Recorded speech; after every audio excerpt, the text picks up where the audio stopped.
Tauhid. Auzubillahi minasyaitonir rajim. Bismillahirrahmanirrahim. Assalamualaikum warahmatullahi wabarakatuh. Kalam bab baru ya. Babu man jahada syai'an minal asma'i was sifat. Bab orang yang mengingkari sedikit pun dari asma dan sifat, dari nama-nama dan sifat-sifat Allah maksudnya. Ya. Adanya wa qaulullahi ta'ala, dan firman Allah Ta'ala, a'udzubillahi minasyaitonir rajim, wa hum yakfuruna birrahman, dan mereka yakfuruna, kafir, birrahman, dengan ar-Rahman. Qul huwa rabbi, katakanlah dia adalah Rabbku, la ilaha illahu, tidak ada Tuhan yang berhak disembah selain Ia, alaihi tawakkaltu wa ilaihi matab, dan hanya kepadanya lah tawakkaltu aku bertawakal, wa ilaihi matab, dan hanya kepadanya bertobat ya. Matab itu artinya apa? Tobat, iya. Ini jadi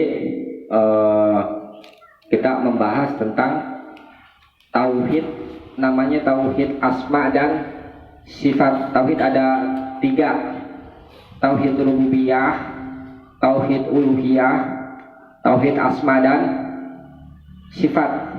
Tauhid rububiyah itu yang dulu pernah kita bahas. Kita meyakini Allah adalah pencipta, Allah memberi rezeki, itu namanya kita bertauhid rububiyah ya.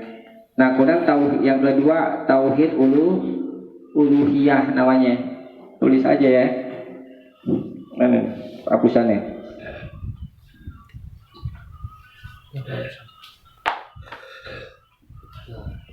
Tauhid rububiyah.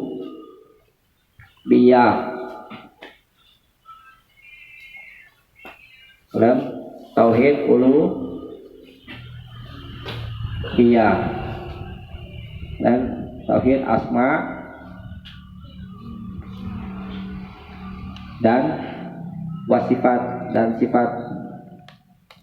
Rububiyah, Rabb, disebut Rabb. Maksudnya dari kita bertauhid secara rububiyah, yaitu kita meyakini misalkan Allah yang maha pencipta, Allah yang memberi rezeki dan yang lain-lainnya. Itu kita yakini. Itu nama kita bertauhid rububiyah. Kemudian tauhid uluhiyah. Tauhid uluhiyah itu maksudnya kita menjalankan tuntutan perintah, seperti kita tidak boleh menyekutukan Allah ya, dan yang lain-lain yang berupa perintah. Kita menjalankan perintah Allah dan menjauhi larangannya, itu sama dengan kita bertauhid uluhiyah. Nah, sekarang kita akan bahas tauhid asma dan sifat. Asma artinya nama, sifat ya sifat. Kita bertauhid dengan nama-nama Allah dan sifat-sifat Allah ya. Nah, di ayat ini dijadikan dalil, yakni tidak boleh kita mengkufuri atau mengingkari asma dan sifat Allah. Di sini yang dibahas lafaz birrahman, wa hum yakfuruna birrahman. Mereka kafir atau ingkar kepada ar-Rahman. Mengingkari ar-Rahman sama dengan mengingkari nama Allah dan sifat Allah. Begini kaidahnya, diperhatikan. Apa yang Allah sudah tetapkan buat dirinya, maka kita tetapkan. Misal Allah katakan Bismillahirrahmanirrahim dengan menyebut nama Allah yang maha pengasih, maha penyayang. Allah menetapkan buat dirinya, yakni Allah itu maha penyayang dan maha pengasih. Maka kita tetapkan Allah maha pengasih dan maha penyayang. Nggak boleh kita meniadakan. Nah, ada sekelompok orang, dia tidak ingin menetapkan nama-nama dan sifat-sifat Allah.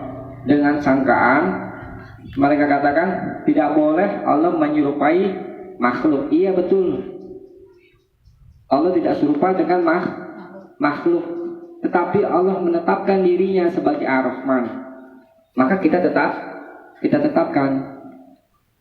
Walaupun di sebagian sifatnya yang namanya rasa kasih sayang Allah punya, manusia punya nggak? Punya, tapi hakikatnya beda, nggak sama. Tuh, seperti kita manusia punya kaki, hewan juga punya kaki. Hakikatnya sama nggak? Hakikatnya beda, walaupun sama-sama maknanya sama. Punya kaki. Kadang-kadang kaki hewan aja dengan hewan yang lain juga nggak sama, iya kan? Nah itu. Jadi sama dalam masalah maknanya, tapi tidak berarti sama dalam hakikatnya. Nah, jadi gitu. Tidak boleh kita meniadakan apa yang sudah Allah tetapkan. Wala ta'til kalau dalam bahasa Arab itu tidak boleh kita meniadakan. Dan tidak pula boleh kita menyerupakan. Kasih sayang Allah dengan kasih sayang manusia itu tidak sama. Tapi kita yakini, kita tetapkan bahwa Allah Maha Penyayang. Begitu, ya. Dan tidak pula boleh kita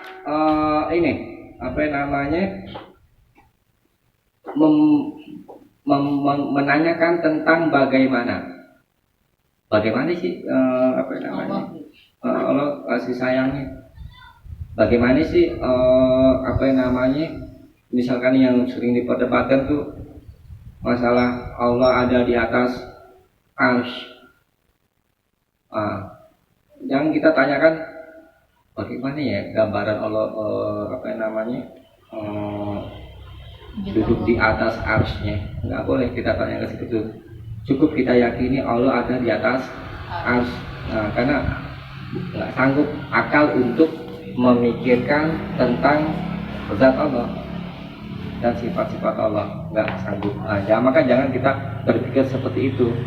Allah bagaimana ya wujudnya ya? Misalnya contoh ada orang berpikir begitu. Jangan. Biasanya anak-anak nanya gitu. Iya, anak-anak kecil. Karena kan sumber pengetahuan dasar yaitu memang melalui proses indrawi. Kalau anak kecil wajar nanya begitu, mana Allah kok nggak ada? Itu karena mereka iya. Maka cukup aja kita katakan oleh itu gaib, tapi boleh kita umpamakan dengan hal-hal yang lain yang mudah dipahami. Karena memang ada contoh hakikat keberadaan Allah itu bisa kita contohkan. Misalkan sebagai contoh setrum kabel, kan? Itu yang kita lihat kan tembaga kan kabel kan. Misalnya colok gitu, kemudian ada setrum. Ada setrum, tapi kita nggak bisa lihat itu dan setrumnya. Seperti itu. Gambaran tentang wujud Allah.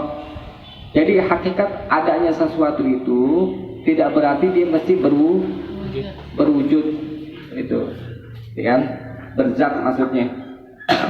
Karena banyak juga contoh-contoh di alam yang tidak ada zatnya, tapi ada keberadaannya. Nah itu ya. Jadi tadi saya katakan pertama kita tidak boleh amal tahrif, tidak boleh mensalah tafsirkan nanti. Kemudian wala ta'til tadi tidak boleh meniadakan. Maksud apa yang Allah sudah tetapkan, maka kita tetapkan. Ya, nggak boleh kita ta'til. Ta'til itu tidak boleh meniadakan, gitu kan? Kemudian wala tashrif, tidak boleh salah tafsir tentang sifat Allah. Misalkan contoh, biyadillahil mulk, di tangannya lah kerajaan. Biyadillah.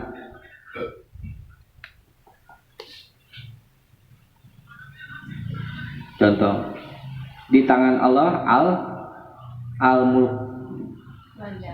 Berarti Allah punya tangan. Biyadillah, di tangan Allah lah al-mulk, kerajaan. Nah, itu tadi saya sampaikan. Kita tidak boleh salah menafsirkan tentang asma dan nama-nama dan sifat-sifat Allah.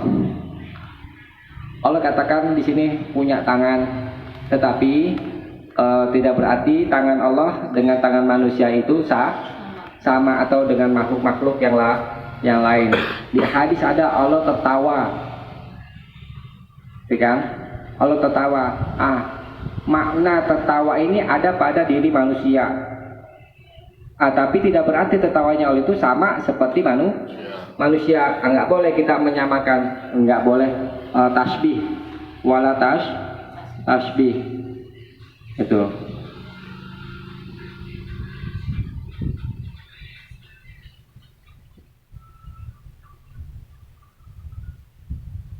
Wala tasbih, tidak boleh salah tafsir, dan tidak boleh tidak boleh taktil meniadakan, dan tidak boleh pula menyerupakan. Tidak ada yang serupa dengan Allah. Dan yang keempat, wala takif,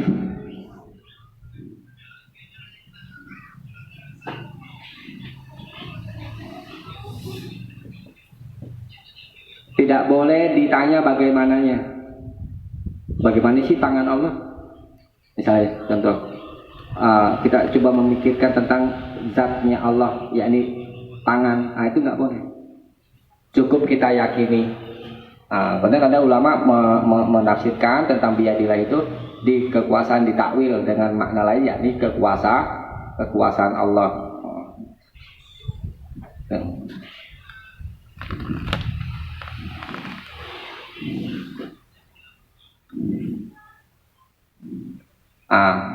Kenapa ini dimasukkan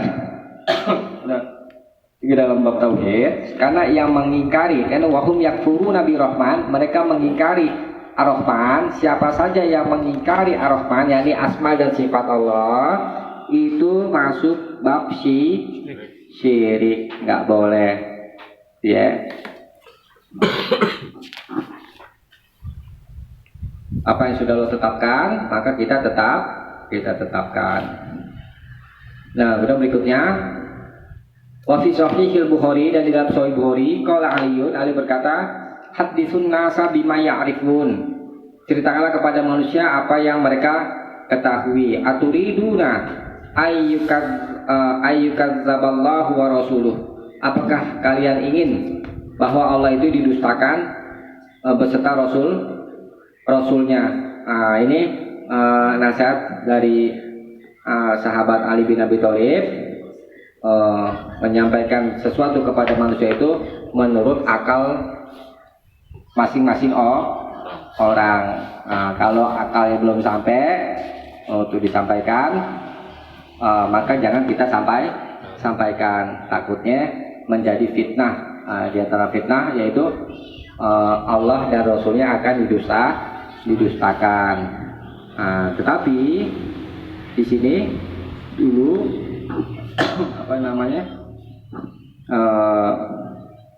coba kita lanjutkan dulu hadis-hadisnya dalil-dalilnya. Warawa Abdul Razak, dan diriwayatkan oleh Abdul Razak an Ma'mar an Ibnu Tawus, dari Ma'mar dari Ibnu Tawus, an abihi, dari bapaknya, an Ibnu Abbas, dari Ibnu Abbas radhiyallahu anhuma, annahu ra'a rajulan, bahwa dia pernah melihat seorang laki-laki intafada tergoncang, lama sami'ah hadisan anin Nabi sallallahu alaihi wasallam fi sifat, tatkala dia mendengar satu hadis dari Nabi sallallahu alaihi wasallam tentang sifat-sifat, istinkaron lidzalika, dengan mengingkari yang demikian itu. Faqala, lalu dia berkata,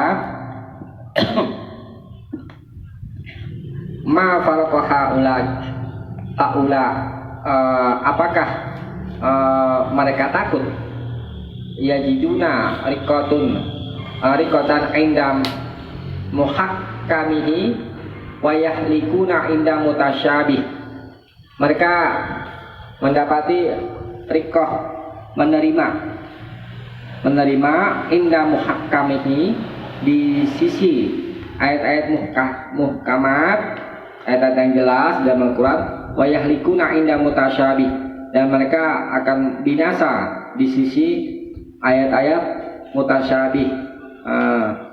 Jadi dalam Al-Quran atau tentang sifat-sifat Allah itu, di Al-Quran ada yang muhkam itu yang sudah tegas, misalnya dzalikal kitabu la raiba fi dan seterusnya, itu namanya ayat muhkam, maknanya jelas. Tapi ada ayat-ayat mutasyabih yang samar, misalkan alif lam mim. Alif lam mim maknanya apa? Kita serahkan kepada Allah.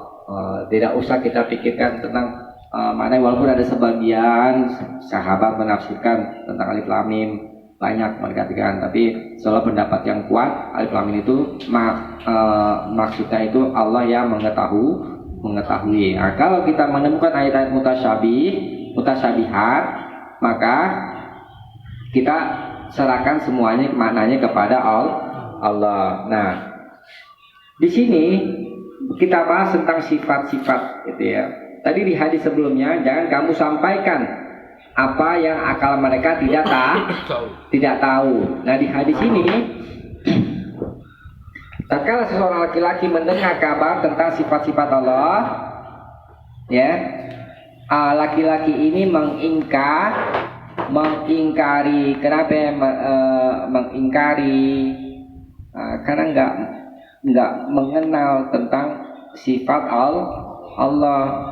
Dulu orang kafir ketika menerima surat dari Rasulullah, seorang raja menerima surat dari Rasulullah, yakni dengan bertuliskan Bismillahirrahmanirrahim dan seterusnya, mereka tidak mengenal siapa ini Ar-Rahman.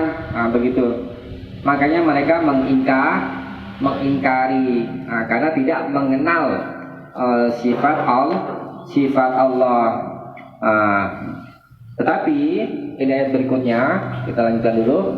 Walamma sami'at Quraisyun Rasulullah sallallahu alaihi wasallam yadhkuru rahmah, tatkala orang Quraisy mendengar Rasulullah SAW menyebut Ar-Rahman, angkaru zalik, mereka mengingkari itu. Fa'anzalallah, lalu Allah turunkan ayat yang tadi itu, wa hum yakfuruna birrahman, mereka mengingkari Ar-Rahman, yakni asma Allah dan sifat Allah yang disebut dengan Ar-Rahman. Mereka tidak mengenal tentang Ar-Rahman. Dalam hal ini boleh menyampaikan sifat dan nama dan sifat-sifat Allah, walaupun akal manusia itu tidak mengetahui, tapi dibolehkan untuk menyampaikan asma dan sifat-sifat Allah. Dan yang terpenting buat kita tadi itu dia, ini kaidahnya tentang asma dan sifat Allah. Tidak boleh salah tafsir, kemudian tidak boleh meniadakan, tidak boleh menyerupakan, dan tidak boleh ditanya bagaimana. Itu cukup kita yakini, ya. Karena akal kita nggak sanggup memikirkan asma dan sifat-sifat Allah. Nah, diantara contoh misalkan, nih, pernah dengar gak tentang orang omong, biasanya itu di waktu ceramah atau pidato, orang ngomong begini, setelah panjang lebar dia bicara, di akhirnya itu dia tutup dengan kata-kata yang benar datangnya dari Allah, yang salah dari manusia. Diri kita sendiri. Diri kita sendiri. Kelihatannya nggak ada masalah. Bahasanya biasa aja. bahasanya kelihatannya biasa aja karena memang orang umum katakan seperti itu dalam khutbah-khutbah dianggap kayak apa ya ya kata-kata yang sifatnya seremonial. Itu bahaya. Kenapa bahaya? Ini kalau kata Imam An-Nawawi itu dikatakan itu ungkapan qadariyah modern. Kenapa ya? Ini bahaya. Coba diperhatikan baik-baik kata-katanya. Yang benar datang dari Allah, yang salah datang dari diri kita. Jadi perkataan ini menisbatkan kepada Allah, menyandarkan kepada Allah. Allah hanya bisa memberikan kepada makhluk yang baik-baik, dan Allah nggak bisa memberikan kemudaratan kepada makhluk. Kan kata-kata salah itu menunjukkan buruk. Yang buruk datang dari kita. diri kita, bukan dari Dari Allah. Allah. Padahal di samping Allah juga Maha Ar-Rahman, Maha Penyayang, ya kan? Dan Maha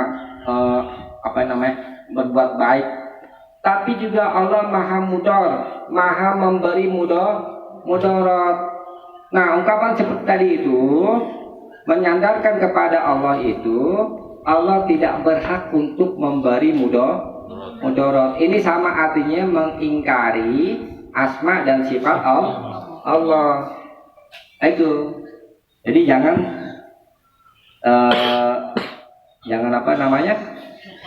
jangan kita ungkapan itu, jangan kita ucapkan.